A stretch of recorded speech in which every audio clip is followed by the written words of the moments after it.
बोल दुर्गा भवानी माता की जय। दुर्गा भवानी माता की जय। बोलो दुर्गा भवानी माता की जय। या चప్పుడు ఎక్కడున్నావు?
అందరికీ నమస్తే. అందరూ క్షేమంగా ఉన్నారు అని భావిస్తూ శ్రీమాత్రే నమః. ఆషాఢంలో లాస్ట్ ఆదివారం అనమాట మాకు ఇక్కడ బోనాల వేడుక. దానికి సంబంధించినటువంటి వ్లాగ్, అంటే వరుసగా 4వ ఏడాది కూడా బోనం ఎత్తాను అనేటువంటి తంబుతో మీరు చూసి ఈ వీడియోలోకి వచ్చి ఉంటారు. ఆ సమాచారాన్ని, నా ఎక్స్పీరియన్స్ని వీడియోలో షేర్ చేయబోతున్నాను అనమాట. ఎవ్రీ ఇయర్ కూడా నేను బోనం ఎత్తినటువంటి మొదటి ఏడాది నుంచి కూడా మీ అందరితో షేర్ చేస్తూ వస్తున్నాను. అసలు ఈసారి ఆటంకం వస్తుందేమో అనుకున్నాను, బట్ ఎలాంటి గ్యాప్ రాలేదనమాట. చక్కగా అమ్మవారు నాకు అదృష్టాన్ని ప్రసాదించారు అని అనిపించింది. ఎంత సంతోషంగా అనిపిస్తుందోనండి. ఈ టెంపుల్ అయితే నేను రెగ్యులర్గా లాస్ట్ ఒక 3 ఏళ్లుగా మీరందరూ మన ఛానల్ ద్వారా చూస్తూనే ఉన్నారు. నాకు ఎంతో ఎంతో ఇష్టమైనటువంటి హైదరాబాద్లో కేపీహెచ్బిలో 6th ఫేజ్లో ఉండేటువంటి ఉమా రామలింగేశ్వర సహిత శ్రీ విజయ కనకదుర్గ దేవాలయం అనమాట. చాలా చాలా సందర్భాల్లో గత కొన్నేళ్లుగా ఎన్నో విశేషమైనటువంటి పూజలు, ఇక్కడ జరిగేటువంటి వేడుకలు, ఆయా మాసాలకు, పర్వదినాలకు ఈ దేవాలయంలో అంగరంగ వైభవంగా జరిగేటువంటి ప్రతి విశేషాన్ని నేను పాల్గొన్నంత వరకు మన ఛానల్ వ్యూవర్స్ అందరితో కూడా పంచుకుంటూ ఉంటాను. అండ్ మన సబ్స్క్రైబర్స్, ఫాలోవర్స్ ఎవరైతే హైదరాబాద్ వాళ్ళు ఉంటారో వాళ్ళందరూ మ్యాక్సిమం 50% వరకు ఈ టెంపుల్కి వచ్చి దర్శించుకున్న వాళ్ళు ఉన్నారనమాట. అండ్ ఇతర ప్రాంతాల్లో ఉండేవాళ్ళు కూడా హైదరాబాద్కి వచ్చేటువంటి ప్లాన్ ఉంటే మాత్రం ఖచ్చితంగా అమ్మ దగ్గరకు వచ్చి అమ్మ రూపాన్ని చూడాలి అని మన ఛానల్ చూసేటువంటి ఫాలోవర్స్, సబ్స్క్రైబర్స్ ఎంతమంది తపన పడుతూ ఉంటారు. ఈవెన్ నేను కూడా నా ఫ్రెండ్ సర్కిల్ అయినా, నా బంధువర్గం ఎవరి ఇంటికి వచ్చినా కూడా చాలా తక్కువగా మీకు నేను చూపిస్తూ ఉంటాను కదా, మా ఇంటికి వీళ్ళు వచ్చారు, వాళ్ళు వచ్చారు అని చెప్పి. సో సిటీ కల్చర్ అండ్ బిజీగా ఉంటాము అని తెలిసిన తర్వాత ఎవరూ రారండి. వచ్చిన ప్రతి ఒక్కరిని అమ్మ దగ్గరికి తీసుకొస్తాను. అమ్మని చూడండి అని చూపిస్తూ ఉంటాను అనమాట. ఎందుకో ఎప్పుడు చెప్తూనే ఉంటాను, ఇప్పుడు కూడా మళ్ళీ చెప్తున్నాను, ఆ రూపం అంటేనే నాకు చాలా చాలా చాలా ఇష్టం. ఏదైనా కానీ నాకు మనసులో బాధ ఉన్నా, కష్టం ఉన్నా, సంతోషమైన ఏదైనా కూడా ఆవిడ దగ్గరికి వెళ్ళి ఆ 2 కళ్ళని చూసి, ఆ పాదాల వైపు చూసి, ఆ నిండైన రూపం వైపు చూసి, అమ్మ నువ్వున్నావు, నువ్వే చూసుకోవాలి అనే మాట చెప్పొస్తే చాలు, తప్పకుండా వింటుంది, చూస్తుంది అనేది నా మనసు ఎప్పుడు చెప్పేటువంటి మాట. అది నేను పొందేటువంటి భావన అనమాట. వరుసగా 4th ఇయర్ అండి బోనము. చూడండి ఎంత చక్కగా సంప్రదాయబద్ధంగా, ఎలాంటి హడావుడి లేకుండా సింపుల్గా చెయ్యగలిగే వాళ్ళు, ఎత్తగలిగే వాళ్ళు బోనం ఎత్తుతూ ఉంటారు. లేని వాళ్ళు చక్కగా ప్రేక్షక పాత్ర వహిస్తూ బోనం ఎత్తుతున్న వాళ్ళకి సహాయం చేస్తూ, ఈ కోఆర్డినేషన్ అనేది నాకు ఈ టెంపుల్లో చాలా బాగా నచ్చుతుంది. ఈ మాట మీతో నేను చాలాసార్లు చెప్పా. ప్రతిదీ కూడా ప్రీ ప్లాన్డ్ ఉంటుందన్నమాట.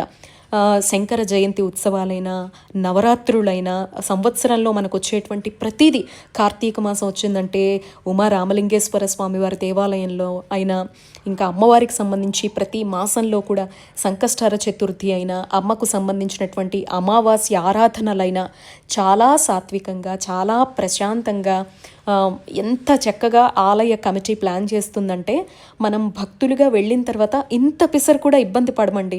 అందుకే జనరల్గా ఎక్కడైనా మనకి అక్కడ ఆలయ కమిటీ వాళ్ళైనా టెంపుల్కి సంబంధించిన వాళ్ళైనా సరిగ్గా దేవాలయాన్ని చూసుకోవట్లేదు అని అనిపించింది అనుకోండి, మనకి వెళ్ళిన తర్వాత దైవాన్ని మనస్ఫూర్తిగా చూసుకోలేకపోతున్నాము అనే భావన మనలో కలిగినప్పుడు మనకు ఆ తృప్తి ఉండదన్నమాట. మనము ఇప్పుడు పెద్ద పెద్ద స్వయంభూ క్షేత్రాలకి వాటికి వెళ్ళినప్పుడు అక్కడ ఎంత డబ్బు పోసినా కూడా క్షణిక దర్శనం జరుగుతుంది. మన ఇంటి పక్కన ఉండేటువంటి అమ్మ రూపంలో కూడా ఆయా దేవతామూర్తుల్ని మనం చూసుకుంటూ తృప్తిగా చూసి కాసేపు కూర్చొని అమ్మతో చెప్పాల్సినవి స్వామివారితో చెప్పాల్సినవి చెప్పొస్తేనే కదా మనకు ఆ పాజిటివిటీ అనేది, మన మనసులో హ్యాపీనెస్ అనేది ఉండేది.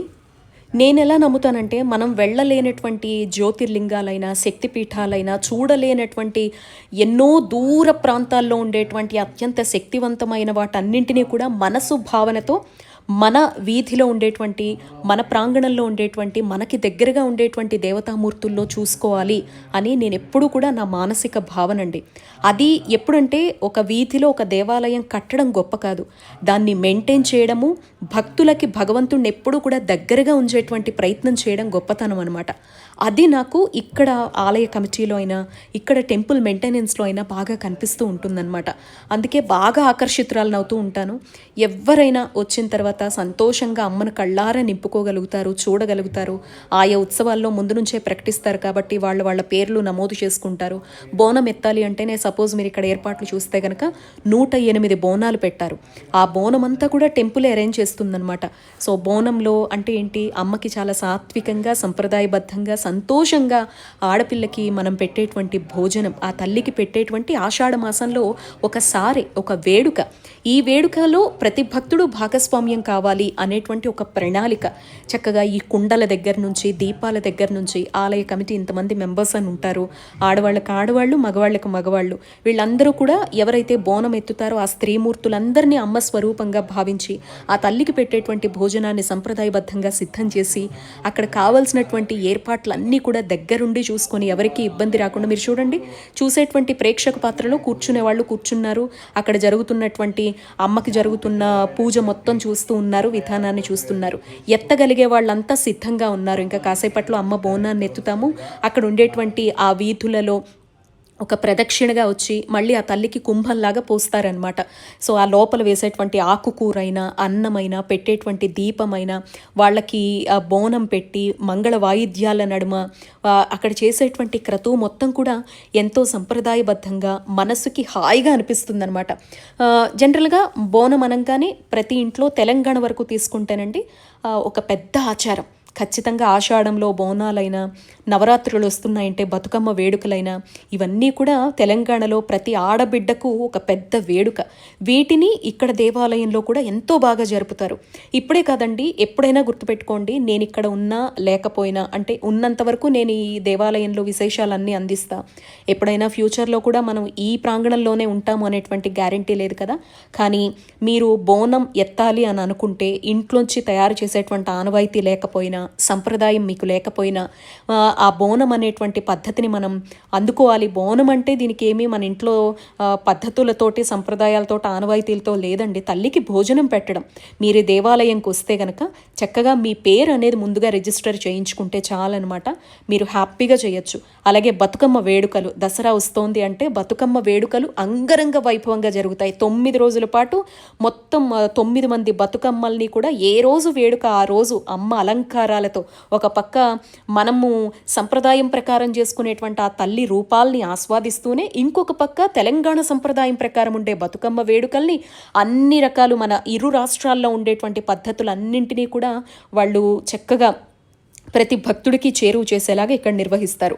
సో మీరు బతుకమ్మ వేడుకల్లో అయినా వచ్చి పాల్గొనవచ్చు. ఈ దేవాలయంలో KPHBలో 6th phase ఉంటుంది. గూగుల్లో సర్చ్ చేస్తే కనుక సో విజయ కనకదుర్గ దేవాలయం అని చెప్పేసి, అలాగే చాగంటి వారు, గరికపాటి వారు ఎన్నో ఉత్సవాలు జరుగుతూ ఉంటాయి. మన నండూరు వారు కూడా ఈ దేవాలయంకి వచ్చినప్పుడే మీ అందరికీ నేను చూపించాను. ఎంతోమంది మహానుభావులు, పీఠాధిపతులు కూడా వచ్చి దర్శించి వెళుతూ ఉంటారనమాట ఈ దేవాలయానికి. సో మీరు ఇంట్లోనే చేసేటువంటి సంప్రదాయం లేదు, మాకు అవ్వట్లేదు అనుకోకుండా మన దుర్గమ్మ దగ్గరకు వచ్చి అందరూ చూడొచ్చు, అందరూ దర్శించవచ్చు. ఇక్కడ జరిగేటువంటి విశేష పూజలు మనకేంటంటే ప్రతి మాసంలో కూడా ప్రదోష అభిషేకం జరుగుతుంది. ప్రతిరోజు కూడా శివయ్యకు ఇక్కడ అభిషేకము అర్చనలు జరుగుతాయి. అమావాస్య వచ్చిందంటే గనక మనకి కూష్మాండ దీప పూజ జరుగుతుంది. కాలభైరవుడి విశేష అర్చనలు జరుగుతాయి. ఇంకా హనుమంతుల వారిని పెట్టిన తర్వాత అయితే నా భూతో నా భవిష్యత్ అనమాట. 108 సార్లు హనుమాన్ చాలీసా పారాయణాలు కావచ్చు, 1, 2 ఇప్పుడు సందర్భం కాబట్టి మీకు నేను చెప్తున్నానండి. ప్రతిదీ కూడా శ్రీరామచంద్రమూర్తికి సంబంధించి, అలాగే ఏకాదశి వచ్చిందంటే భగవద్గీత పారాయణలు దేవాలయ ప్రాంగణంలో జరుగుతూ ఉంటాయి. స్వామివారికి ఏకాదశ రుద్రాభిషేకాలు, ఉమారామలింగేశ్వర స్వామివారికి, అమ్మవారికి ఇంకా నవరాత్రులు వచ్చాయంటే విశేష పూజలు, అమావాస్య కూష్మాండ దీపాలు. దక్షిణామూర్తి వారు ఉన్నారు. మనకి చాలా తక్కువగా ఉన్నాయి హైదరాబాద్లో దక్షిణామూర్తి వారి దేవాలయాలు. మనకి ఇక్కడ చక్కగా పిల్లలకి విద్య జ్ఞానం కోసం దక్షిణామూర్తి వారి ఆరాధన కూడా ఇక్కడ మనం చేసుకోవచ్చు అనమాట. 1, 2 అండి చెప్పాలి కానీ, నాగుల కట్ట దగ్గర నుంచి మానసాదేవి దేవాలయాలు కూడా చాలా తక్కువగా ఉన్నాయి. మనకి ప్రాంగణంలో మానసమ్మ కూడా ఉంటారనమాట. ఇలా చక్కగా ప్రతి దేవతామూర్తి ఉండి ఆయా తిథుల్లో ఆయా దేవతామూర్తులకు ఆయా మాసాల్లో జరిగే విశేష పూజలు అంగరంగ వైభవంగా, చాలా సాత్వికంగా, వేడుకగా, భక్తి ప్రపత్తులతో మనకిక్కడ నిర్వహించడం జరుగుతుందనమాట. అలా నేను కూడా సంతోషంగా ఈసారి 4వ ఏడాది వరుసగా బోనం అయితే ఎత్తానండి. సో చూసారు కదా, నేనైతే ఇంటి నుంచి ఎలాంటి ఏర్పాట్లు చేసుకోలేదు. చక్కగా ఇంట్లో అమ్మవారిలాగా పసుపు కుంకుమ అన్నీ మనము ఆడవాళ్ళం ఎలా అయితే అమ్మ స్వరూపంగా భావించి పంచమాంగళ్యాలు ఉంటాయో వాటన్నిటినీ ధరించి ఇక్కడికి వస్తే సరిపోతుంది. చక్కగా ఆ బోనం ఎత్తే వాళ్ళందరినీ ఆహ్వానిస్తారు వాళ్ళు. రండమ్మ, ఎవరు ఎత్తాలనుకుంటున్నారో అందరూ రండని. పరిశుభ్రంగా ఒక్కటి వస్తే చాలండి. ఇలా చక్కగా మనతో బోనం ఎత్తించి చుట్టూ, ఆలయం చుట్టూ ఒక ప్రదక్షిణలాగా బయట మనం వేడుకగా ఆ మంగళ వాయిద్యాల నడుమ వెళతాం అనమాట. ఆ తర్వాత మళ్ళీ ఆ బోనాన్ని తీసుకొచ్చి ఇక్కడే ఆలయ ప్రాంగణంలో ఇస్తే ఒక పళ్ళెంలో లోపల ఉండే భోజనాన్ని అంతా వేసి అమ్మకు నివేదించి మనం ఎత్తినటువంటి బోనం ఏదైతే ఉందో ఆ కుండలు అవన్నీ మనకే ఇంటికి తీసుకువెళ్ళమని చెప్తారనమాట. సో ఇక్కడి నుంచి కూడా మీకు నేను లైవ్ ఆడియో పెడుతున్నాను. లైవ్ ఫీల్ కలుగుతుంది అనేటువంటి ఉద్దేశంతో మేము ఎలా తిరుగుతాము ఏంటి అని. మీరు గనక మానసిక భావన పొందితే మాత్రం 108 మంది దేవతల్ని ఒకేసారి దర్శించుకున్నామా అనేటువంటి అనుభూతి కలుగుతుందన్నమాట. అంత అద్భుతంగా, ఎలాంటి పొరపాట్లు, ఎలాంటి గొడవలు, ఎలాంటి గందరగోళాలు లేకుండా ప్రశాంతంగా జరిగిపోతుందండి. అంతా తల్లి దయ అనుకోవచ్చు. ఇదిగో చూడండి, వీళ్ళందరూ ముందుగా రిజిస్టర్ చేయించుకుంటారు, చక్కగా బోనం ఎత్తుతారు, అమ్మ నామస్మరణతో వెళతారు, వస్తారు. ఇంకా అమ్మవారి ముందర మీకు ఉత్సవమూర్తి ముందర కనిపిస్తున్నారు చూడండి, అది ప్రధాన బోనం అంటారు. ఈసారి దేవాలయంలో ప్రధాన బోనంకి చాలామంది అడగడం జరిగింది. సరే, డిమాండ్ ఎక్కువగా ఉంది కదా, చాలామంది తాపత్రయపడుతున్నారు కదా అని చెప్పేసి ఒక లాటరీ, ఏమంటారు దాన్ని, ఒక లక్కీ డిప్ అంటారేమో, అలా 9 మందో 10 మందో అడిగితే ఈసారి అందరి పేర్లు వేస్తే ఒకరికి ప్రధాన బోనం ఎత్తేటువంటి అవకాశం వచ్చింది. ప్రధాన బోనం అంటే సాక్షాత్తు అమ్మవారి స్వరూపంగా భావిస్తారు. ఆ తర్వాత మిగిలిన వాళ్ళందరినీ కూడా గ్రామదేవతలుగా భావిస్తారు. మన శాస్త్రం ప్రకారం అదే కదండి. అల్టిమేట్గా ఉండేటువంటి శక్తి లలితా పరమేశ్వరి, సహస్రాక్షి, రాజేశ్వరి, కనకదుర్గమ్మ, పార్వతి, ఉమ, చండి అని పిలిచేటువంటి ఆ తల్లి స్వరూపం ఉంటుంది. ఆ తల్లి నుంచి పుట్టి మన రక్షణ కోసం వచ్చినవే గ్రామ దేవతలు అనమాట. అలా మొత్తం 108 బోనాల్లో 108 మంది గ్రామ దేవతల ఆవాహనం అనేది ఇక్కడ జరుగుతుందనమాట. అలా ఆ తల్లి చుట్టూ మొత్తం 108 శక్తులు కలిసి మొత్తం ఈ భూమిపై ఉండేటువంటి ప్రతి ఒక్క మనందరినీ కూడా సుభిక్షంగా ఉండేలా చూడాలి. ఎటువంటి అంటు రోగాలు దగ్గరకు రాకుండా, ఎటువంటి కష్టాలు దగ్గరికి రాకుండా మీరందరే ప్రకృతిలో మొత్తం శక్తులంతా వెళ్ళండమ్మా, వెళ్ళి కాపాడండి ఈ జనాలను, ఎలాంటి ఇబ్బందులు లేకుండా సరైనటువంటి ధర్మమైన న్యాయమైనటువంటి జీవనాన్ని గడిపే విధంగా వాళ్ళందరినీ కూడా ఆహారం కావచ్చు, వాళ్ళకు ఉండేటువంటి జీవితంలో ప్రతి అవసరము కావచ్చు, ఎటువంటి ఇబ్బంది రాకుండా చూడు తల్లి అని చేసేటువంటి ఒక క్రతువు. ఇది మనం ఇళ్లలో చెయ్యలేని వాళ్ళ కోసం ప్రతి ప్రాంగణంలో, ప్రతి వీధిలో, ప్రతి ప్రాంతంలో దేవాలయాల రూపంలో శక్తి దేవాలయాలు ఉంటాయి. ఇలా చక్కగా ఆలయాలు గనక నిర్వహించగలిగితే గనక ఆ శక్తి ఆ చుట్టుపక్కల మాత్రమే కాదండి, ప్రకృతి మొత్తం కూడా విస్తరించి మన కుటుంబాల్ని, మన జీవితాల్ని కూడా సార్థకం చేసుకునే విధంగా ఇది ఒక అద్భుతమైనటువంటి అవకాశం అనమాట. అలా మీరు ఇక్కడ చూసేటువంటిది ప్రధాన బోనం. సాక్షాత్తు విజయ కనకదుర్గ అమ్మవారి సంబంధించినటువంటి ప్రధాన బోనం. ఇక చుట్టూ కనపడేటువంటి 108 బోనాలు కూడా 108 మంది గ్రామ దేవతలు, 108 శక్తులు, ఇవన్నీ కలిసి ఆ తల్లికి ఒక కుంభంలాగా పోసి ఒక భోజనాన్ని మంగళ వాయిద్యాల నడుమ వేడుకగా సంప్రదాయబద్ధంగా నిర్వహించేటువంటి ఆషాఢంలో ఆ తల్లికి పెట్టేటువంటి ఒకసారి సంతోషంతో ఒక ఆడపిల్లకు పెట్టేటువంటి ఒక అద్భుతమైన క్రతు అన్నమాట. ఇది మీరు కూడా మానసిక భావన పొందండి. బోనం గురించి తెలంగాణ ఆడబిడ్డలకు ప్రత్యేకంగా చెప్పక్కర్లేదు. బట్ ఆంధ్ర వైపు, మిగిలిన రాయలసీమ వంటి వైపు అయితే ఒక ఒడిబియ్యం రూపంలోనూ, తాంబూలం రూపంలోనూ తల్లి దగ్గరకు వెళ్ళడం, సారె రూపంలో ఇవ్వడం చూస్తాం. కానీ తెలంగాణలో విశేషమైనటువంటి సంప్రదాయం. పద్ధతులు వేరు, ఆచారాలు వేరు, సంప్రదాయాలు వేరు కావచ్చు. కానీ ఆషాఢం, శ్రావణం వంటి విశేష మాసాల్లో ఈ చాతుర్మాస్యంలో వచ్చే 4 నెలల పాటు చేసేటువంటి ఈ శక్తి ఆరాధనలు మాత్రం ఎక్కడైనా ఒక్కటే. మనం మనసు భావనతో పొందితే ఆ ఆశీర్వాదం ఒక్కటే అవుతుంది. ఇక్కడ నుంచి మొత్తం కూడా లైవ్ ఆడియో పెట్టేస్తున్నానండి, చూడండి, ఆస్వాదించండి. తల్లి ఆశీర్వాదాన్ని ప్రతి ఒక్కరూ పొందండి. అమ్మ నిండైన కరుణా కటాక్షాలు స్వామి సహితంగా ప్రతి ఒక్కరిపై మనస్ఫూర్తిగా ఉండాలి అని కోరుకుంటూ నెక్స్ట్ వీడియోలో కలుద్దాం.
సర్వమంగళమాంగళ్యే శివే సర్వార్థసాధకే శరణ్యే త్ర్యంబకే గౌరీ నారాయణి నమోస్తుతే. బోలో దుర్గా భవానీ మాతా కీ జై. పార్వతీ పతయే హర హర హర మహాదేవ్. కాత్యాయనాయ విద్మహే కన్యాకుమారి ధీమహి తన్నో దుర్గే ప్రచోదయాదు. పరమేశ్వరి మంత్రమంత్రం సమర్పయామి. అందరూ చెప్పండి. అపరాధ సహస్రాణి క్రియంతే అహర్నిశం మయా దాసోయం దాసీయం ఇతి మాం మత్వా క్షమస్వ పరమేశ్వరి జగదీశ్వరి లోకేశ్వరి. మేము చేసినటువంటి అపరాధాలన్నీ ఉంటాయి. ఎందుకంటే తెలిసి తెలియక చేసినటువంటి అపరాధాలు 1,00,000 ఉంటాయి. అన్ని కూడా సరి చేసుకుని చల్లని చూప మా మీద చూపి మమ్మల్ని అందరినీ కాపాడి రక్షించి కృతార్థుల్ని చేయమ్మా అని దండం పెట్టుకున్న అమ్మవారికి దుర్గామాత అనుగ్రహ ప్రసాద సిద్ధిరస్తు. అందరికీ ఆశీర్వచనం. చదమానం భవతి పితాయ పురుషస్సరే ఆయుష్యేంద్రియే ప్రతిష్టతి. వచనో గోచమాన శోభన శోభమాన చూసారా, ఇందాక బోనం ఎత్తుకొచ్చారు మీరు. ఆ బోనం ఖాళీ అయింది. అమ్మవారికి నైవేద్యం పెట్టాం. అందులో 4 మెతుకులు ఉంటాయి. కాబట్టి ఇంటికి తీసుకెళ్ళి అందులో ఉన్న ప్రసాదాన్ని ఇంటికి పాటి నోట్లో వేసుకుని ఇంటికి శాంతి కలగజేసుకోండి.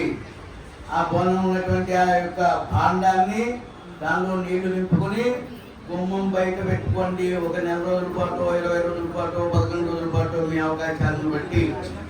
తదుపరి దాన్ని ఏం చేసుకున్నా ఇబ్బంది ఉండదు. మనోవాంఛాఫల సిద్ధిరస్తు. ఇష్టకామ్యార్థ సిద్ధికి. జై మాత.